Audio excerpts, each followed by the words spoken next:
और दोस्तों आज घर पर रेलिंग लग रहा है और किस तरीके से लगाया जाता है। और ये मम्मी क्या करते ही अच्छा दोस्तों दिखा रहे हैं क्या चीज हो रहा है घर पर, आप लोग देखिएगा। आप लोग देख सकते हैं प्रिया यहाँ पर है, क्या कर रही हो बिट्टू।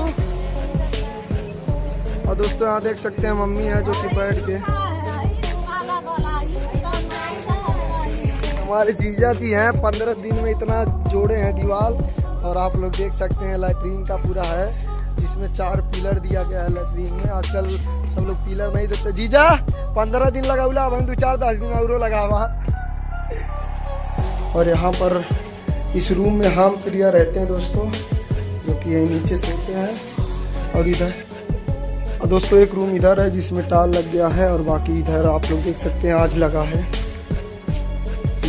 देख सकते हैं हमारा रेलिंग जो लग के तैयार हो चुका है। आप लोगों को बैक कैमरे से दिखाते हैं कि क्या कमेंट करके बताइए मेरा रेलिंग कैसा लग रहा है। हमको तो बहुत अच्छा लग रहा है। तो दोस्तों आप लोग देख सकते हैं इतना बड़ा गड्ढा बनवा रहे हैं लैट्रिन का, जो कि बहुत। और इधर रेलिंग लग गया है जो कि बाबू हमारा छोटा सा आने वाला है।